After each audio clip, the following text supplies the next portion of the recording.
Cette fille soldat est tellement pathétique.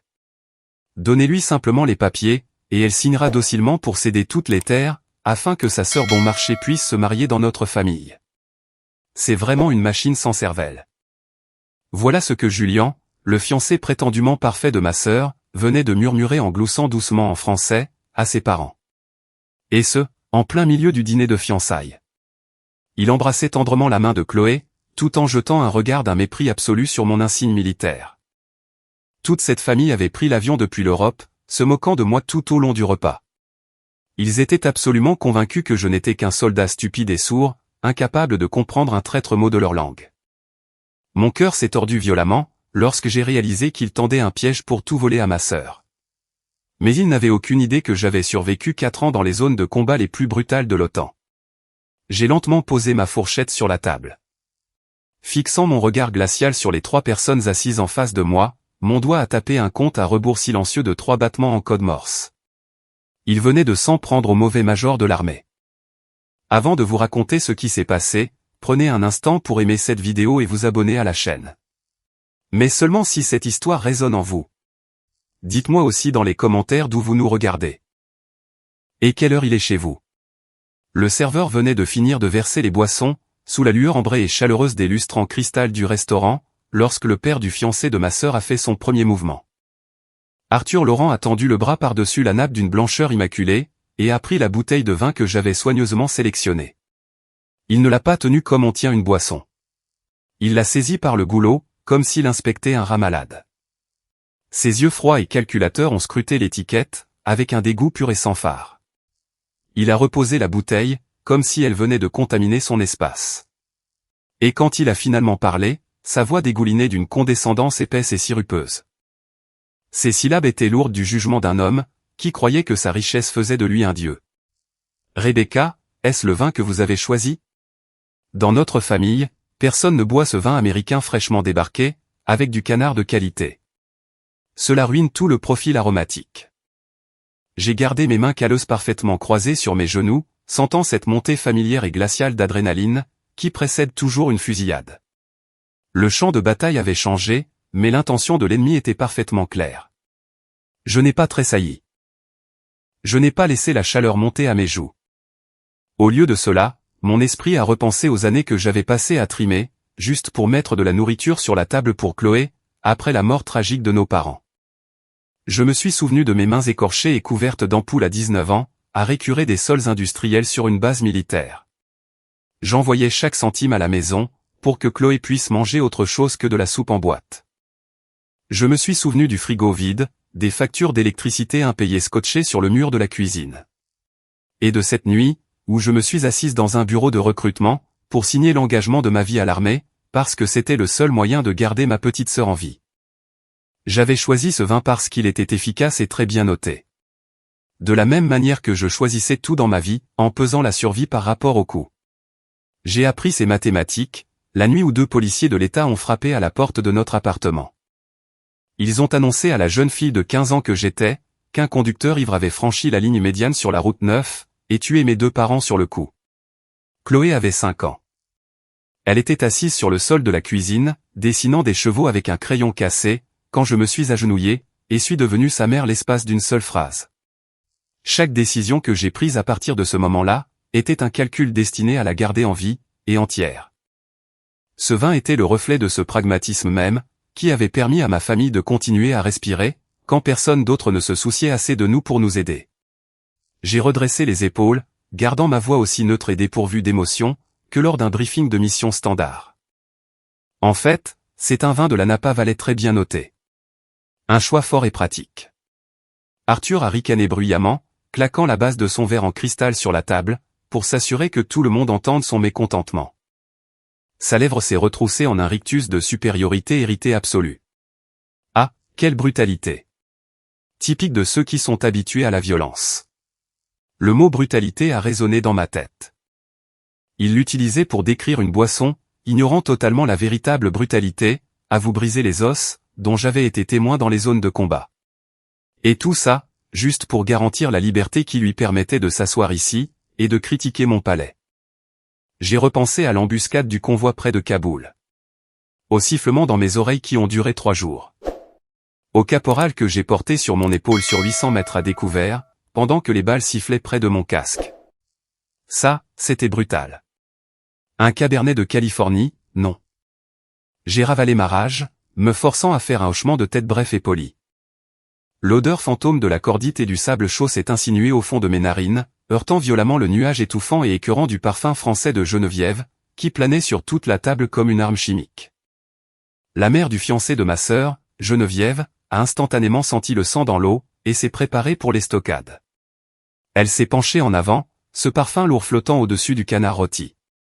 Ses yeux ont glissé sur mon uniforme de cérémonie parfaitement repassé, s'attardant sur les médailles pour lesquelles j'avais saigné, avec un regard de pitié aristocratique profonde. Elle a incliné la tête, feignant une curiosité innocente, tout en visant directement ma gorge. « Et que faites-vous exactement dans l'armée, Rebecca ? J'ai entendu dire que vous restiez juste dans des casernes étouffantes. » Elle a prononcé cette phrase avec fluidité, parlant comme si mon existence entière n'était qu'une tâche honteuse et inculte, sur son élégante soirée. Elle assimilait mon service au nettoyage de latrines. Je refusais de rompre le contact visuel. J'ai ancré mon regard dans le sien, projetant délibérément l'autorité lourde et inflexible de mon rang. J'ai laissé le silence s'étirer pendant une fraction de seconde, pour asseoir ma domination. Je suis major de l'armée américaine. Je me spécialise dans l'analyse tactique, et le commandement des opérations de combat. J'ai articulé chaque mot, m'assurant qu'elle comprenne bien que je ne restais pas assise dans une caserne. J'orchestrais la survie de centaines d'agents mortels, sur 4 continents. Geneviève n'a pas reculé. Son arrogance était bien trop profondément enracinée. Elle a pris une gorgée délicate et théâtrale de son eau pétillante, complètement indifférente à un titre qui forçait le respect des généraux. Elle a agité sa main manucurée, dans un geste de rejet papillonnant. Quel manque de flexibilité et de gloire. Quel dommage pour une femme. D'un seul souffle, elle a rejeté avec désinvolture le sacrifice de toute ma vie. Elle traitait ma survie et mon leadership, comme un échec tragique de la féminité. Le mot sans gloire a brûlé dans ma poitrine. J'ai pensé aux hommes et aux femmes que j'ai ramenés chez eux, dans des cercueils recouverts de drapeaux. La véritable gloire, que cette femme vaniteuse et superficielle ne comprendrait jamais. J'ai pensé au sergent Williams, 22 ans, qui m'avait dit la veille de l'embuscade, qu'il voulait devenir entraîneur de football au lycée en rentrant. Il n'est jamais rentré. Ce n'était pas glorieux. Mais, mon commandement était la raison pour laquelle 37 autres soldats, eux, sont rentrés. J'ai serré le pied de mon verre d'eau si fort, que le cristal a gémi sous la pression. Mais je n'ai pas argumenté. Je n'ai pas haussé la voix, ni défendu mon honneur. Le faire aurait gâché le dîner pour Chloé. Au lieu de cela, j'ai pris une lente inspiration, basculant entièrement mon état d'esprit, de la défense à la reconnaissance active. J'ai commencé à cartographier leurs faiblesses psychologiques, notant leur arrogance aveugle, et me préparant pour une guerre longue et silencieuse. À mi-chemin du plat principal, la dynamique de pouvoir à la table a radicalement changé. Arthur s'est penché, et a chuchoté une phrase rauque et gutturale en français à Geneviève. Ses yeux lançaient des regards furtifs vers moi avec un sourire narquois.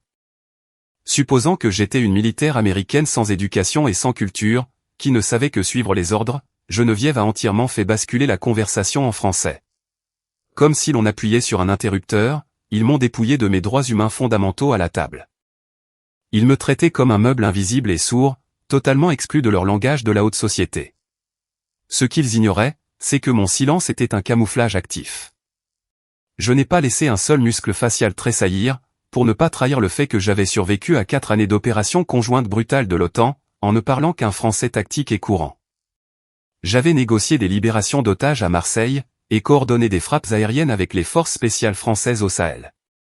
Tout cela, dans la langue exacte qu'ils utilisaient maintenant, pour cancaner sur mes manières à table. J'ai gardé les yeux vides, mâchant ma nourriture méthodiquement, laissant les lourdes syllabes me submerger. J'étais un fantôme à ma propre table, collectant chaque mot vicieux qu'il prononçait, et le classant dans mon système de ciblage mental. Geneviève a tourné son regard de prédatrice vers ma jeune sœur. Chloé était absolument rayonnante ce soir-là, portant une robe simple et élégante. Elle avait économisé pendant des semaines pour se l'offrir, grâce à ses modestes revenus de son atelier de poterie. Elle m'avait montré la robe 3 jours plus tôt, virevoltant dans la cuisine comme si elle avait de nouveau 16 ans, me demandant si c'était assez bien. J'ai reconnu la marque. C'était le même grand magasin discount, où j'achetais ces vêtements d'école, avec ce qui restait de mon salaire militaire après le loyer et les courses. Elle pouvait s'offrir mieux maintenant, mais elle avait choisi cette robe parce qu'elle disait qu'elle lui rappelait celle que je lui choisissais quand elle était petite. Je lui avais dit qu'elle ressemblait à une reine. Elle avait rougi, et m'avait serré si fort que mes côtes en avaient craqué. Elle m'avait murmuré sur l'épaule qu'elle voulait faire bonne impression sur la famille de Julian, qu'elle voulait qu'il voie qu'elle en était digne. Le souvenir de ces mots me brûlait maintenant comme de l'acide. À présent, Geneviève lui adressait un sourire chaleureux, maternel, mais totalement faux, tendant la main pour tapoter doucement le bras de Chloé. Tout en regardant droit dans les yeux confiants et innocents de ma sœur, Geneviève a craché en français rapide, joli, pour du prêt-à-porter bas de gamme. Ma mâchoire s'est verrouillée si fort, que j'ai senti un goût de cuivre au fond de ma gorge. Chloé, pensant qu'elle venait de recevoir une bénédiction de sa future belle-mère, a rougi profondément, et a murmuré un doux merci. L'envie de tendre le bras à travers la table, d'attraper Geneviève par la gorge et d'exposer sa cruauté, était presque aveuglante. Mon rythme cardiaque a grimpé en flèche.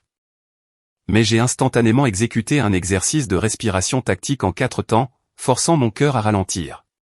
Je n'allais pas gâcher le moment de Chloé. J'allais avaler ce poison, pour qu'elle n'ait pas à le faire. Mes hommes dans le désert seraient morts pour protéger mon flanc. Ces gens, assis à ma table, mangeant ma nourriture, poignardaient ma sœur dans le dos avec la plus grande désinvolture, à chaque syllabe.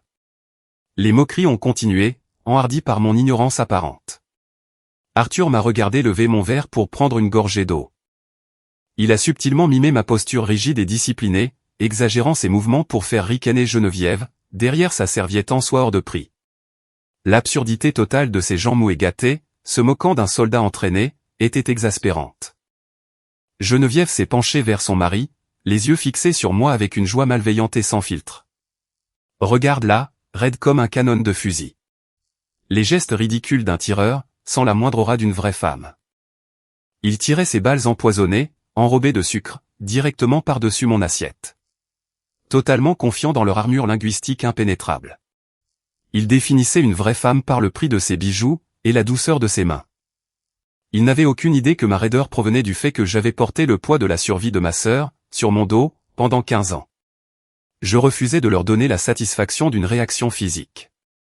Je n'ai pas affaissé mes épaules. Je n'ai pas détourné le regard. Et je ne leur ai certainement pas lancé un regard noir. Au lieu de cela, j'ai posé ma main droite à plat sur la table, près de mon assiette. Mon index a commencé à taper un rythme de code morse silencieux et régulier, contre la lourde nappe en lin. 3 battements. C'était une technique d'ancrage mental, un moyen de construire une forteresse impénétrable autour de ma rage croissante.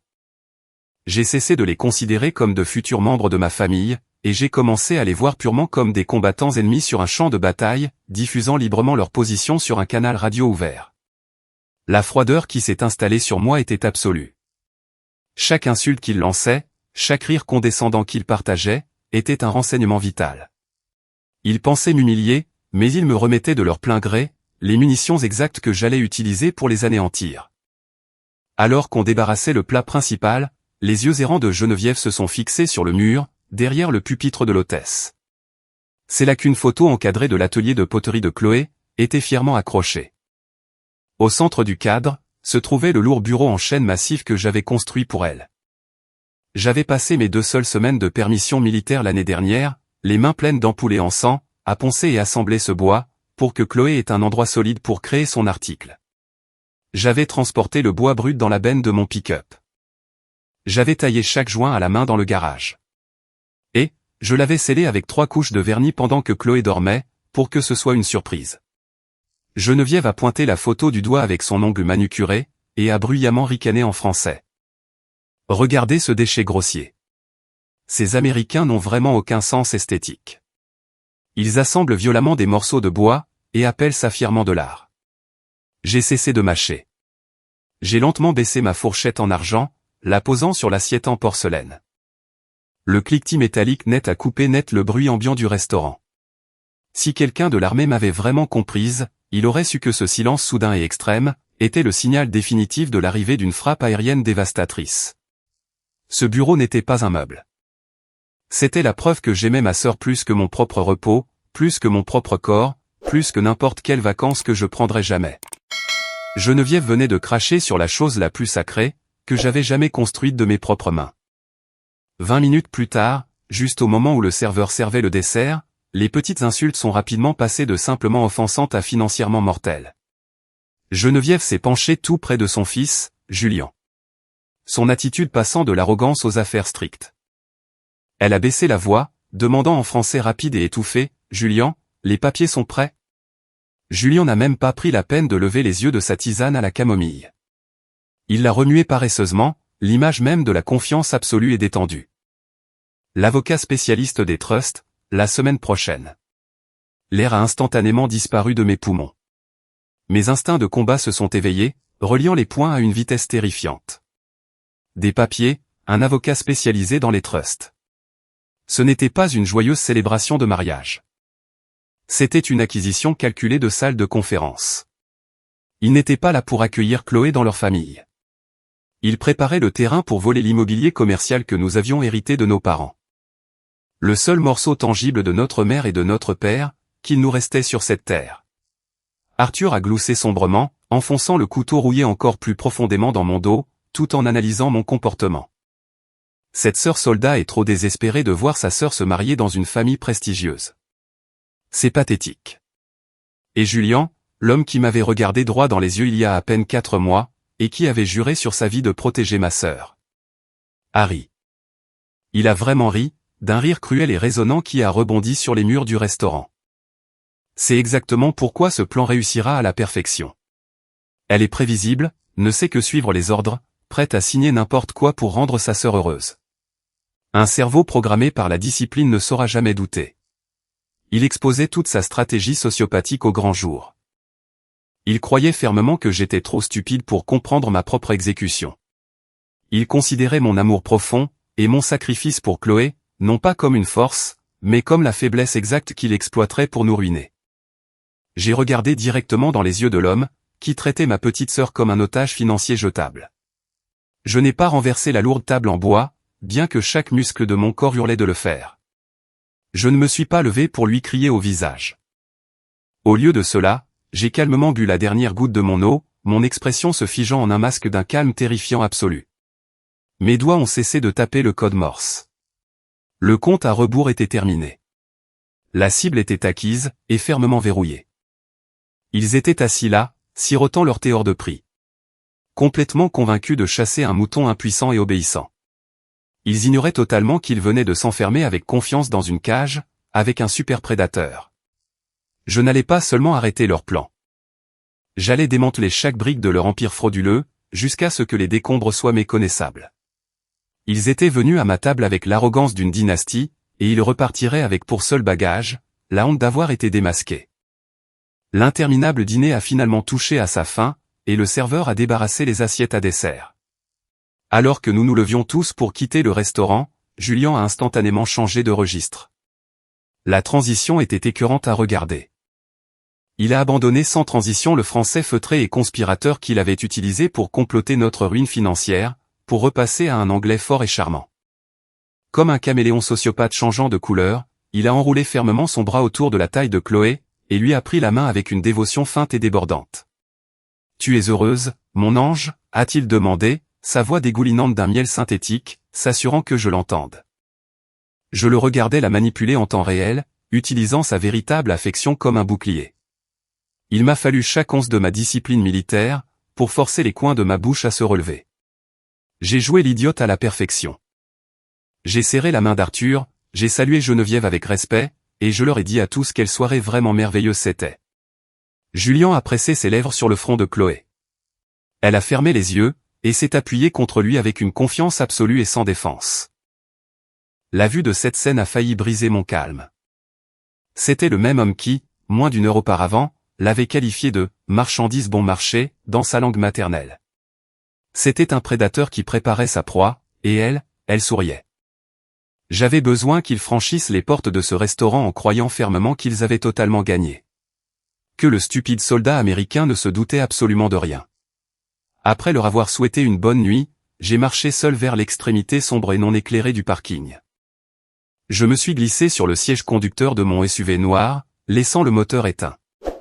Le silence à l'intérieur de l'habitacle était assourdissant, après avoir passé 2 heures à les écouter massacrer la dignité de ma famille.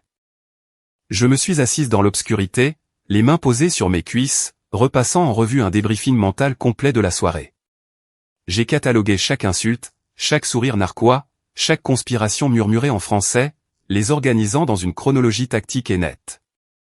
La bouteille de vin, l'assassinat professionnel, la robe, le bureau, les papiers, l'avocat spécialiste des trusts, le plan. Chacun étant un maillon d'une chaîne, qu'ils avaient forgé pour traîner ma sœur dans l'esclavage financier. Soudain, mon téléphone a vibré violemment dans le porte-gobelet, brisant le silence. L'écran s'est allumé avec un SMS de Chloé. Je l'ai ouvert. Sœurette, merci pour ce soir. Que tu aies laissé de côté ta rigidité pour essayer de t'intégrer à sa famille signifie tout pour moi. J'ai lu les mots 2 fois, la lumière bleue se reflétant dans mes yeux. Ma poitrine s'est serrée si fort que je pouvais à peine respirer. Elle croyait vraiment qu'il l'aimait. Elle pensait qu'ils étaient son avenir. Elle pensait que j'étais raide et maladroite parce que j'essayais de les impressionner. Pas parce que je luttais contre chaque instinct de mon corps, pour la protéger de la vérité. J'ai tendu la main et j'ai agrippé le volant en cuir glacé, le serrant jusqu'à ce que mes jointures craquent bruyamment dans la voiture silencieuse. Le chagrin a cédé la place à une lucidité froide et impitoyable. Je ferai n'importe quoi pour toi, petite fille, ai-je murmuré dans l'obscurité vide. La victime avait disparu. Le chasseur était réveillé. J'ai abandonné l'attitude de la civile soumise, et de l'idiote. J'ai fouillé au fond de la console centrale du SUV, et j'en ai sorti mon téléphone militaire crypté secondaire. Une ligne sécurisée que je n'avais pas eu besoin d'utiliser depuis près de 2 ans. Le téléphone était lourd, renforcé, laid, et totalement intraçable. J'ai composé un numéro entièrement hors réseau. La ligne a sonné 2 fois, émettant une tonalité numérique creuse, avant qu'une voix sèche et rocailleuse ne grésille dans le haut-parleur. Et à l'appareil. C'était mon ancien camarade du renseignement militaire, Marcus A. C'était un fantôme dans la pègre cybernétique. Un homme en qui j'avais plus confiance qu'en quiconque sur Terre. Nous avions partagé un trou de combat en Afghanistan pendant 72 heures lors d'un siège, survivant grâce à des biscuits secs et à notre humour grinçant respectif. Le son de sa voix rude m'a instantanément ancré. Il m'a arraché au monde étouffant et faux de la haute société des Laurents, pour me replonger directement dans une mentalité de zone de guerre. Je me suis redressé sur mon siège, ma posture rigide, ma respiration contrôlée. Je n'étais plus la sœur aînée maladroite de Chloé, qui essayait de s'intégrer. J'étais le major Rebecca Patel, et mon périmètre avait été gravement violé par des forces hostiles. Je ne me suis pas encombré de politesse. J'ai donné l'ordre, ma voix dure comme l'acier pur et inflexible, résonnant dans l'espace confiné du SUV. Marcus, c'est Rebecca. Je dois activer une opération. J'ai besoin que tu utilises tous les privilèges du réseau clandestin, pour fouiller les antécédents financiers internationaux de la famille Laurent. Origine française. Je veux leur donner les plus sombres sur mon bureau. Marcus n'a posé aucune question. Il n'a pas demandé de contexte ni hésité. Il a compris la gravité mortelle de mon ton. Il a simplement grogné un bref accusé de réception, confirmant les paramètres de la mission, et la ligne a été coupée. Le silence qui a suivi n'était pas vide. Il était chargé. J'ai fixé le pare-brise sombre pendant un long moment, visualisant la carte tactique de ce qui allait se passer. Je me suis penché en avant, j'ai enfoncé la clé dans le contact, j'ai enclenché la vitesse du lourd SUV, et j'ai démarré en trompe du parking. La phase de reconnaissance était officiellement terminée. La guerre pour la survie de ma famille avait commencé. 3 semaines épuisantes s'étaient écoulées depuis le dîner de fiançailles. L'opération battait son plein. Pour détruire un ennemi aussi arrogant, il faut l'inviter à l'intérieur du périmètre. Le matin suivant le dîner, j'avais ravalé ma bile, décroché le téléphone et appelé Julien. J'avais délibérément perché ma voix haut, adoucissant mon ton de commandement, pour jouer la sœur enthousiaste et douloureusement naïve qui voulait juste lui plaire. Julien, je pensais, pourquoi tes parents ne s'installeraient-ils pas dans la maison d'amis de notre domaine Patel? Ça leur éviterait le trajet depuis l'hôtel. Je veux que nous soyons vraiment une famille. Il a accepté l'offre instantanément. La cupidité brute et nue dans sa voix était palpable à travers l'écouteur. Il m'a mise en attente pendant 8 secondes. Je l'ai entendu chuchoter rapidement à Arthur en français, les mots se bousculant les uns les autres dans une excitation haletante. Il a repris la ligne avec cette chaleur parfaitement répétée. Il m'a remercié pour ma générosité, me qualifiant de la plus merveilleuse sœur qu'il puisse espérer avoir. Il pensait que sa manipulation psychologique de la nuit précédente avait fonctionné à la perfection. Il croyait fermement que j'avais complètement cédé mon territoire. Il ignorait totalement qu'il menait avec empressement sa famille tout droit dans le ventre de mon cheval de Troie. Arthur et Geneviève ont emménagé dans la maison d'amis ce week-end-là. J'ai instantanément transformé mon propre domaine hérité en un réseau de renseignements hostiles en direct. J'ai joué l'idiote inconsciente à la perfection, chaque jour. Je leur ai servi du café noir et amer sur la terrasse, pendant qu'ils critiquaient bruyamment mon ennuyeuse décoration d'intérieur de caserne, dans un français rapide, supposant que j'étais trop inculte pour comprendre. Geneviève s'est plainte du nombre de fils des draps que j'avais fournis, exigeant que je les remplace par du coton égyptien. Arthur a fait tout un plat de l'essuyage du comptoir de la cuisine avec son propre mouchoir, avant de poser son assiette, comme si ma maison était insalubre. Le 4e jour, Geneviève a découvert les tasses en céramique faites à la main par Chloé, dans le placard de la cuisine des invités. Elle en a tenu une à la lumière avec 2 doigts, comme si elle manipulait un insecte mort. Elle a annoncé en français qu'elle préférait boire dans un gobelet en papier, plutôt que de poser ses lèvres sur de la poterie de paysan. Cet après-midi-là, j'ai trouvé les tasses dans la poubelle, enveloppées dans du papier essuie-tout. Je les ai repêchées, lavées, et remises dans le placard sans un mot. Le 9e jour, j'ai surpris Arthur en train de dire à Julien au téléphone que la plomberie de la maison d'amis était barbare, et que les Américains construisaient des maisons de la même façon qu'ils construisaient leur armée, bruyante, grossière et temporaire. J'ai souri à travers tout ça, hochant la tête, servant de nouvelles tasses, jouant la belle hôtesse, tout en enregistrant mentalement chaque grief pour la facture finale. Un matin, je me tenais tranquillement dans la cuisine, faisant la vaisselle à la main. Par la fenêtre, je regardais Arthur arpenter le périmètre de notre terrain commercial. Le claquement mécanique et sec de son mètre ruban en métal résonnait dans la cour. Il calculait agressivement la superficie, ses yeux brillant d'une cupidité vorace et désespérée. Il a sorti un petit carnet en cuir de sa poche arrière, et a gribouillé frénétiquement des chiffres. Il s'arrêtait parfois pour photographier les bornes de la propriété avec son téléphone. Il a parcouru toute la clôture, s'arrêtant à chaque poteau d'angle, déroulant le ruban, et notant les mesures avec la précision d'un entrepreneur en démolition. Il était littéralement en train de mesurer les terres de ma famille pour un cercueil. Il calculait à quelle vitesse il pourrait liquider notre histoire pour sauver sa propre peau. Pendant ce temps, je me tenais à seulement 15 mètres de là, essuyant les comptoirs avec un chiffon humide, mémorisant chacun de ses mouvements. Un après-midi humide, alors que j'étais agenouillé dans la terre, transpirant à grosses gouttes en taillant les rosiers épineux près de la maison d'amis, Arthur est sorti sur le balcon du 2e étage, juste au-dessus de moi. Il s'est lourdement appuyé sur la balustrade, regardant la vaste étendue avec les yeux affamés d'un homme évaluant un repas. Il a composé un numéro sur son téléphone, et a chuchoté en français à Geneviève, qui était à l'intérieur. Cette terre résoudra tout le problème. Il l'a dit avec le soulagement profond d'un homme en train de se noyer, qui venait de repérer un canot de sauvetage. Je gardais la tête baissée, coupant les tiges épaisses, essuyant la sueur et la terre de mon front avec le dos de mon gant. J'agissais comme si la seule chose que je pouvais entendre était le chant des oiseaux et le bruit de ma cisaille. Une épine a transpercé mon gant, et a fait saigner mon pouce. Je n'ai pas tressailli. Ma discipline tactique était irréprochable. Un instant plus tard, Geneviève est sortie sur le balcon pour rejoindre son mari. Elle tenait une délicate tasse de thé, regardant mes bottes de combat boueuses et mon jean taché. Un rictus cruel était plaqué sur son visage, alors qu'elle me regardait travailler la terre. Cette fille soldat n'a aucune idée qu'elle est assise sur une mine d'or, a-t-elle répondu en français, riant froidement de mon ignorance apparemment paysanne. J'ai arrêté de tailler. J'ai levé les yeux, me protégeant les yeux du soleil, et je leur ai fait un signe de la main, comme une idiote joyeuse et obéissante. J'ai affiché un large sourire ignorant. Ils m'ont répondu par un signe de tête, entièrement satisfaits de leur supériorité. Laissez-les rire. Ils creusaient leur propre tombe en plein dans mon jardin, totalement convaincus d'avoir conquis ma maison. Le piège était posé, et ils se tenaient en plein centre de la zone de destruction. Si vous avez déjà dû vous mordre la langue et faire semblant d'être dupe pendant que des personnes toxiques montraient leur vrai visage juste devant vous, cliquez sur le bouton j'aime maintenant. Dites-moi dans les commentaires comment vous avez finalement exposé leurs mensonges. Étendu votre piège.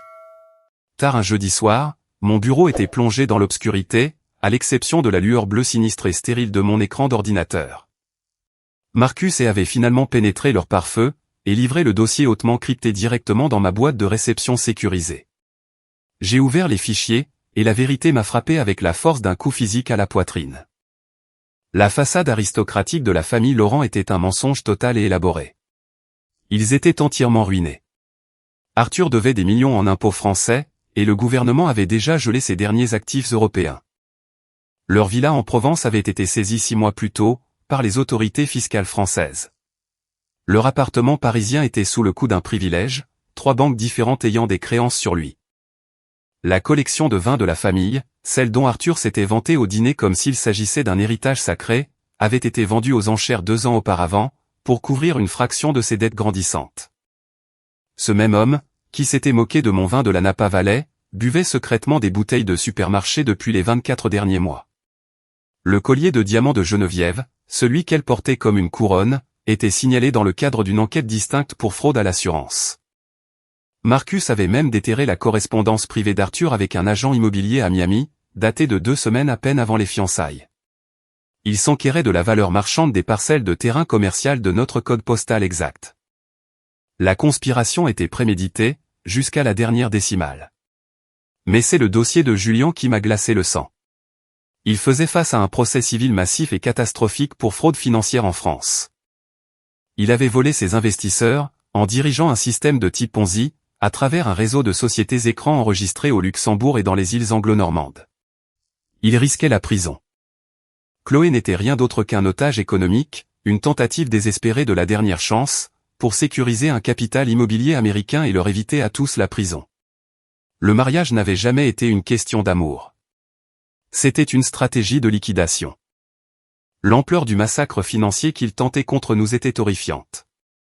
J'ai sauvegardé chaque fichier sur un disque dur externe crypté. Je l'ai enfermé dans le tiroir du bas de mon bureau. Et, je me suis assise dans l'obscurité pendant 1 minute entière, laissant la fureur froide se cristalliser en quelque chose de tranchant et de précis. Le dimanche matin, l'ennemi a officiellement joué son coup. J'étais assise tranquillement sur le porche d'entrée, appliquant soigneusement du cirage noir sur mes bottes de combat. Le mouvement rythmique de la brosse ancrait mes nerfs. Arthur s'est approché de moi, portant un lourd et épais classeur en cuir.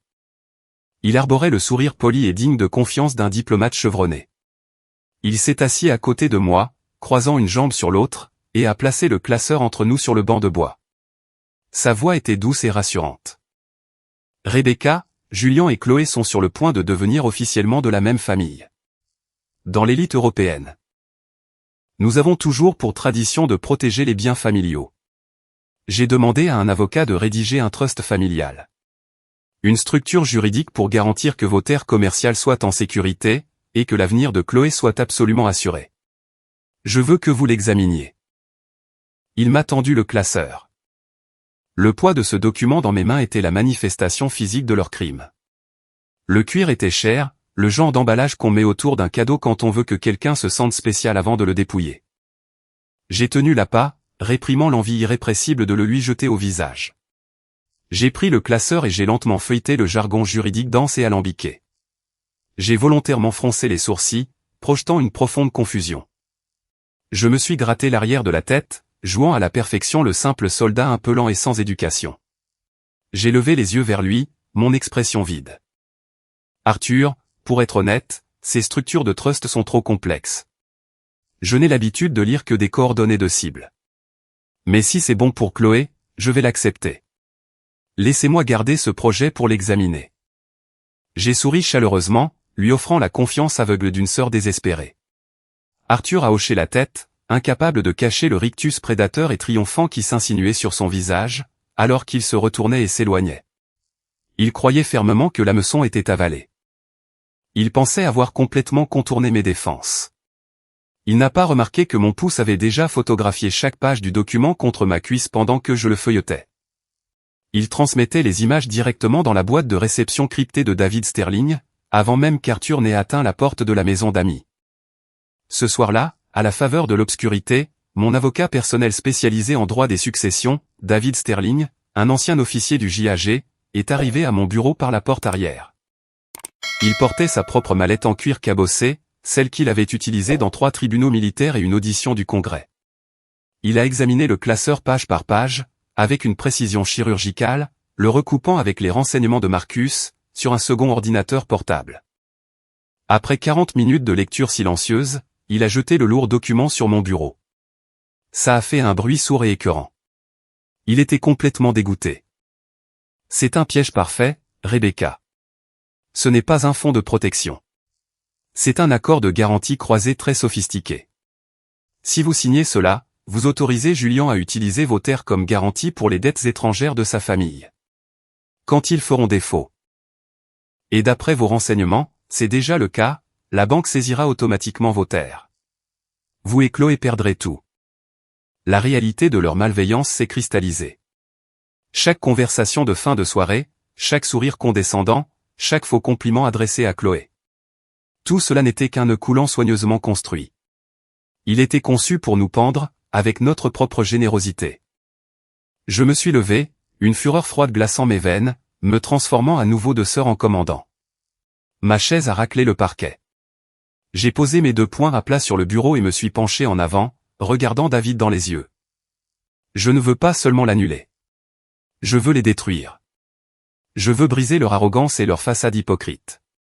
David a sorti un bloc-notes de sa mallette, et a fait claquer son stylo.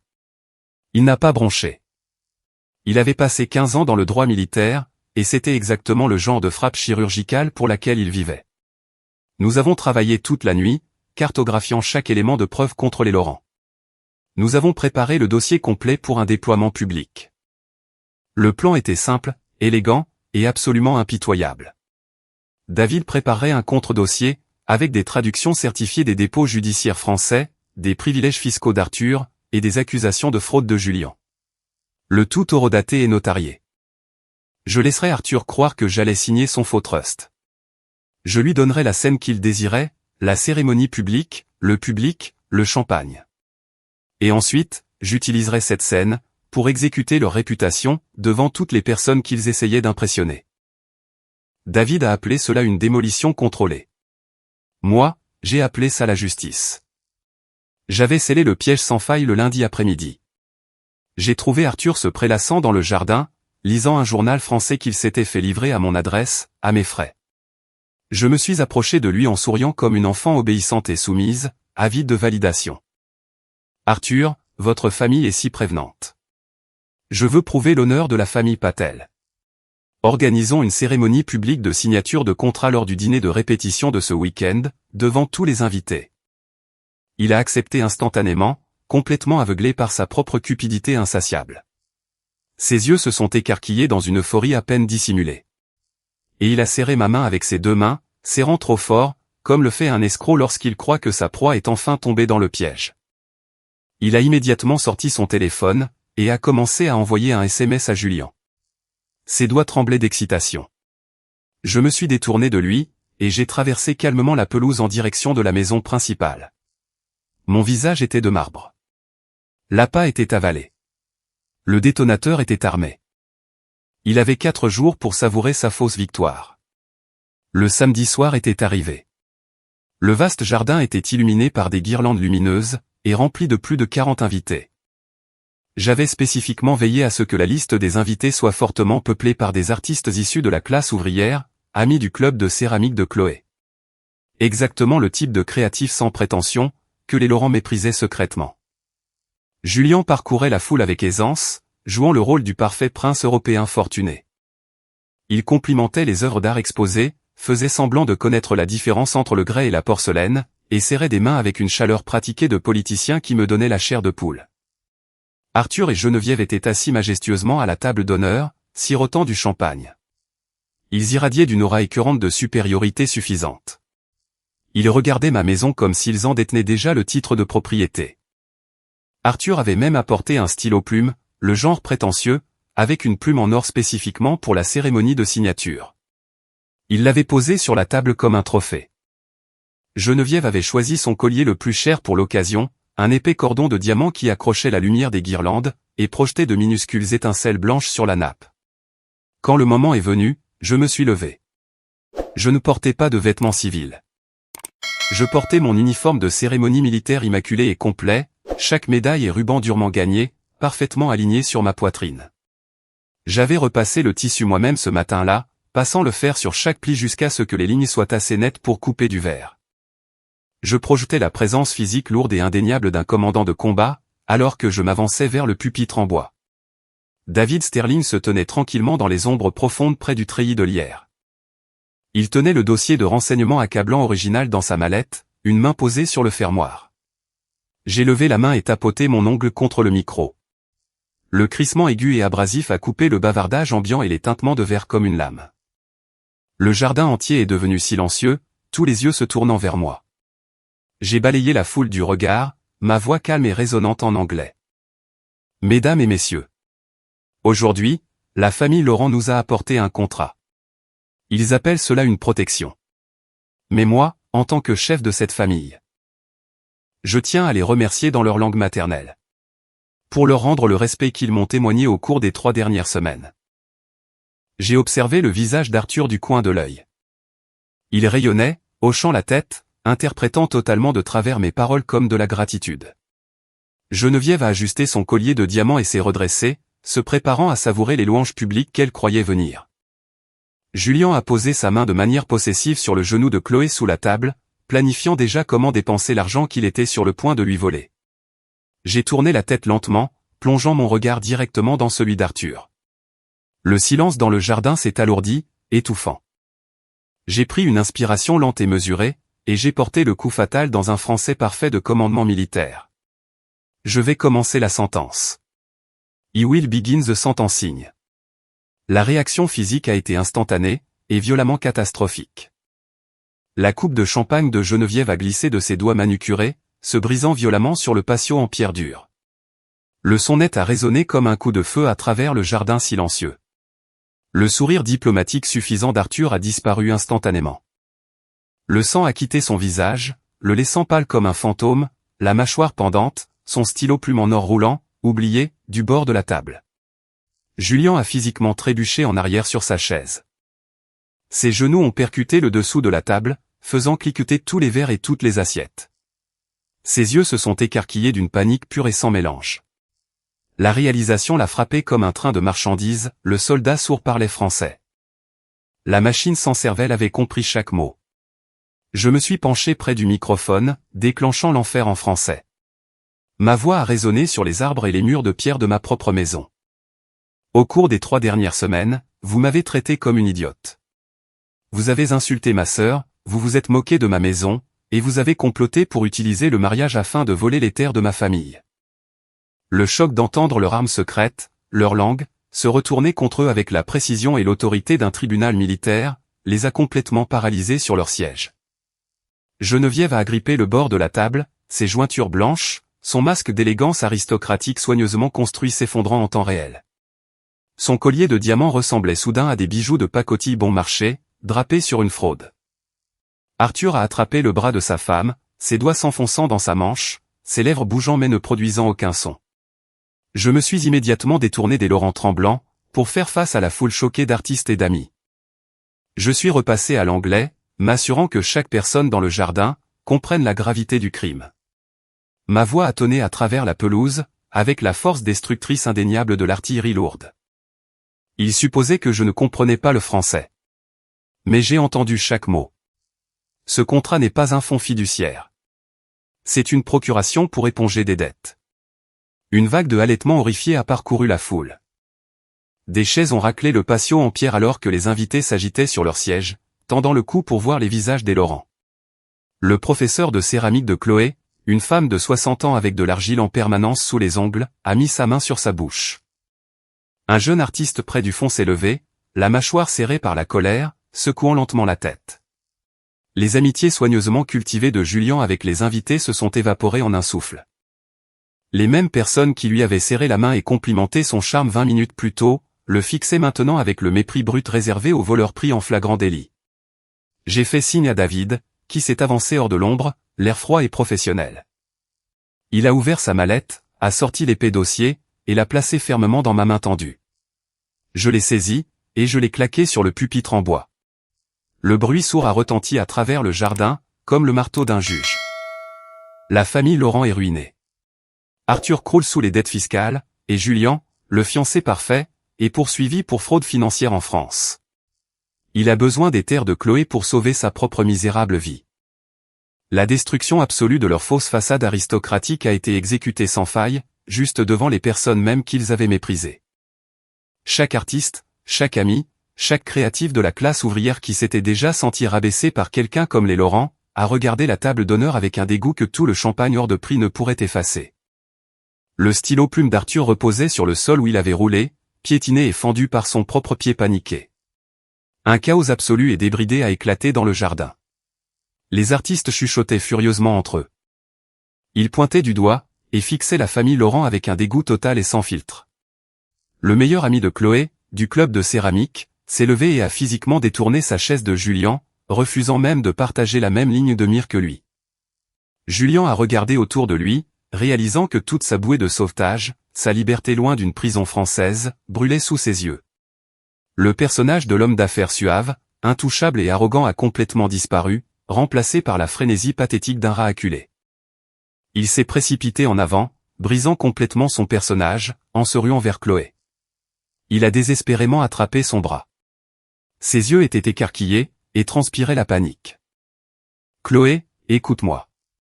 Laisse-moi t'expliquer », a-t-il bégayé, sa voix se brisant et tremblant sous le poids écrasant de sa ruine financière et juridique imminente.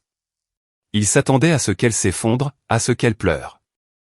Il pensait qu'elle accepterait aveuglément tous les mensonges qu'il allait frénétiquement inventer pour sauver sa peau. J'ai tendu mes muscles, pleinement préparé à m'interposer entre eux et à l'intercepter physiquement. Mais Chloé n'a pas eu besoin de moi. Elle n'a pas pleuré. Elle ne s'est pas effondrée dans une crise d'hystérie. La colonne vertébrale en acier incassable, que j'avais passé une décennie à l'aider à forger à travers nos épreuves communes, s'est finalement mise en place en toute sécurité. Elle a arraché violemment son bras de son emprise. Ses yeux flamboyaient d'une fureur que je n'avais jamais vue chez elle auparavant. Elle a baissé la main, a arraché la lourde bague de fiançailles en diamant de son doigt, et l'a lancée comme une pierre. Elle a rebondi avec un bruit sourd, en plein sur sa poitrine. « Éloigne-toi de moi.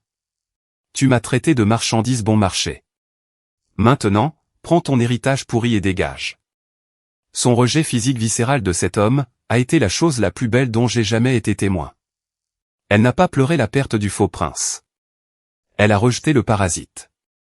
La bague a rebondi sur son sternum, et a glissé sur le patio en pierre, venant s'immobiliser près de la chaussure cirée d'Arthur. Julien a titubé en arrière, la bouche ouverte, les mains pendantes à ses côtés. Le diamant reposait sur la pierre froide, accrochant la lumière des guirlandes, ne valant plus rien maintenant. Un vulgaire bijou fantaisie, provenant d'un escroc ruiné. Chloé s'est tenue droite. Les épaules bien en arrière, le menton levé, ses mains de potière serrées en poing à ses côtés. Ces mêmes mains qui façonnaient de délicats bols et vases en céramique, venaient de lancer une bague en diamant avec la force et la précision d'une balle rapide. Elle a complètement tourné le dos à Julien. Un geste qui était plus dévastateur que n'importe quel mot qu'elle aurait pu prononcer. Elle ne s'est pas excusée. Elle ne s'est pas justifiée. Elle est restée là, comme la femme que je l'avais élevée à devenir, intacte, insoumise, et ayant absolument fini avec quiconque osait utiliser son amour comme une arme contre sa famille. Arthur balbutiait de façon incohérente en français, s'agrippant au bord de sa table. Geneviève sanglotait ouvertement et pathétiquement, dans ses mains couvertes de bijoux. Le mascara épais qu'elle avait si soigneusement appliqué ce soir-là, coulait en traînées noires sur ses joues, détruisant la façade européenne impeccable qu'elle avait mis 60 ans à construire. Leur fierté impénétrable, arrogante et aristocratique, était complètement et définitivement anéantie. Je suis descendu du pupitre, mes bottes claquant sèchement sur la pierre. J'ai plongé la main dans la poche de mon uniforme, et j'ai sorti un simple morceau de papier soigneusement plié. J'ai marché directement vers Arthur, ignorant totalement ses gémissements pathétiques, et j'ai plaqué le papier contre sa poitrine. Voici la facture de vos frais de séjour chez moi. Et voici un ordre. Expulsez toute la famille Laurent de mon territoire dès demain matin à la première heure. Sinon, j'appellerai la police pour intrusion. J'ai prononcé ces phrases avec l'autorité froide et absolue d'un commandant, renvoyant des forces hostiles vaincues, hors d'un champ de bataille sécurisé. Les doigts tremblants d'Arthur se sont refermés sur le papier. Ses yeux ont parcouru la liste détaillée de chaque repas, chaque tasse de café, chaque kilowatt d'électricité, que sa famille parasite avait consommé sous mon toit pendant 3 semaines. Le total était modeste, mais le message était dévastateur. Ils n'étaient pas des invités. Ils étaient des occupants. Et leur occupation était terminée. Ils se sont enfuis en hâte. L'élite européenne hautement polie et supérieure, s'est enfuie du jardin comme des rats quittant un navire en train de couler. Ils ont bousculé violemment les invités dégoûtés, qui refusaient de s'écarter pour les laisser passer. Julien a trébuché sur un pied de chaise, et s'est rattrapé à une table, renversant un vase de fleurs sauvages que Chloé avait arrangé ce matin-là. Geneviève a enlevé ses talons de créateur, et a couru pieds nus sur l'herbe mouillée. Elle serrait son châle en soie autour de ses épaules, ses sanglots résonnant dans la propriété plongée dans l'obscurité. Arthur traînait des pieds derrière eux, la vie d'expulsion froissée dans son poing. Sa fière colonne vertébrale ployait, sous le poids d'une humiliation publique totale. Je ne me suis pas retourné pour les regarder disparaître dans l'obscurité. Je me suis avancé et j'ai enlacé fermement Chloé, la protégeant des regards de la foule restante. Elle a lourdement appuyé sa tête sur mon épaule. Elle tremblait à cause de la décharge d'adrénaline. Mais elle était en sécurité. La menace hostile avait été entièrement neutralisée. David Sterling a ramassé le dossier sur le pupitre, a fermé sa mallette avec un claquement net, et m'a adressé un seul hochement de tête ferme depuis l'autre bout du jardin, avant de disparaître par la porte arrière.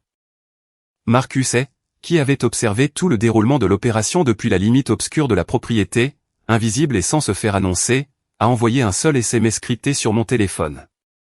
2 mots, mission accomplie.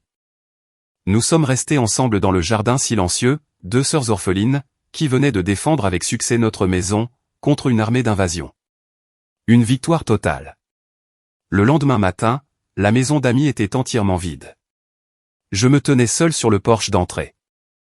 Je tenais une tasse de café noir bien chaude, et je regardais les feux arrière rouges de leur voiture de location, disparaître définitivement dans la longue allée. L'expulsion était terminée. Arthur avait chargé la voiture dans l'obscurité, refusant de croiser mon regard, quand je suis sorti aux premières lueurs du jour. Geneviève était assise, raide, sur le siège passager, son visage caché derrière des lunettes de soleil surdimensionnées. Elle agrippait son sac à main comme une bouée de sauvetage. Julien n'était pas avec eux. Il était parti séparément, des heures plus tôt, s'éclipsant dans un taxi avant l'aube. Comme le lâche qu'il avait toujours été, sous son eau de Cologne chère. J'ai marché lentement dans les pièces qu'ils avaient occupées au cours des 3 dernières semaines. J'ai poussé agressivement chaque fenêtre, laissant la brise matinale vive et froide s'engouffrer, pour dissiper la puanteur toxique persistante du parfum lourd de Geneviève, et des cigares bon marché d'Arthur. Des brûlures de cigarettes marquaient la table de nuit. Il n'avait jamais pris la peine d'utiliser un cendrier. Une bouteille à moitié vide du cognac d'Arthur trônait sur le comptoir de la cuisine. Je l'ai versé dans l'évier, et j'ai regardé le liquide ambré disparaître en tourbillonnant dans la bonde. J'ai essuyé chaque comptoir, récuré chaque surface, effaçant toute trace physique de leur présence ici. J'ai enlevé les draps du lit, les ai fourrés dans un sac poubelle noir, et j'ai porté le sac directement à la poubelle extérieure. Je suis sorti et j'ai refermé la porte d'entrée derrière moi. Le déclic fort et définitif du peine dormant s'enclenchant, a résonné dans l'air calme du matin. Le périmètre était totalement sécurisé. J'ai traversé la pelouse humide, et j'ai trouvé Chloé travaillant à l'intérieur de son atelier de poterie. Elle était assise tranquillement, à ce même bureau en chêne que j'avais construit pour elle. Le bureau exact, que Geneviève avait si vicieusement qualifié de déchet. Elle ne pleurait pas. Elle ne pleurait pas la perte du mariage, ou ne faisait pas défiler de vieilles photos de Julien. Elle a levé les yeux vers moi. Ses mains étaient couvertes d'argile épaisse, humide et fraîche. Elle était déjà en train de modeler agressivement une toute nouvelle pièce magnifique. Les muscles de ses avant-bras se contractaient, alors qu'elle pressait l'argile contre le tour, façonnant quelque chose de brut et d'inachevé, en quelque chose de fort. Nous n'avions pas besoin de prononcer un seul mot. Je me suis approché, et j'ai posé fermement ma main sur son épaule. Elle a levé son poignet propre, et l'a pressé brièvement contre mes doigts. Le lien tacite forgé dans le feu de notre passé douloureux, était infiniment plus fort que n'importe quel mensonge que Julian avait jamais essayé de lui vendre. Elle reconstruisait sa vie juste ici, sur la terre que nos parents nous avaient laissée. Imperturbable par les fantômes de l'aristocratie européenne qui avaient essayé de la briser. L'odeur réconfortante de l'argile humide et du café frais remplissait le petit atelier, remplaçant le parfum étouffant qui avait empoisonné notre maison pendant 3 longues semaines. Plus tard dans l'après-midi, j'étais assise dans le jardin avec David Sterling et Marcus Hay. Nous avons partagé une tasse de café paisible et victorieuse, à l'ombre du grand chêne. Marcus avait fait la route depuis la ville à l'aube. Il était arrivé avec un sac en papier rempli de beignets de station-service, et une poignée de mains sèches et silencieuses qui voulaient tout dire. Un petit feu brûlait dans le foyer du patio, où les documents frauduleux du trust se transformaient lentement en cendres grises. David donnait les pages aux flammes une par une. Il regardait chaque clause, chaque sous-paragraphe prédateur, chaque piège soigneusement formulé, se recroqueviller, noircir et se désintégrer. J'ai regardé mes 2 alliés militaires, mes véritables frères d'armes, qui avaient tout laissé tomber pour m'aider à exécuter cette mission. Et j'ai réalisé une vérité fondamentale et indéniable, la famille n'est pas une question de sang qui coule dans vos veines. Et ce n'est certainement pas une question de nom prestigieux que vous portez. Il s'agit strictement de savoir, qui se tient au coude à coude avec vous, pour tenir la ligne quand l'artillerie commence à tomber, et que le monde essaie de vous prendre ce qui vous appartient. Marcus a levé son gobelet de café en papier, dans un toast moqueur. David a esquissé le premier sourire que je lui ai jamais vu.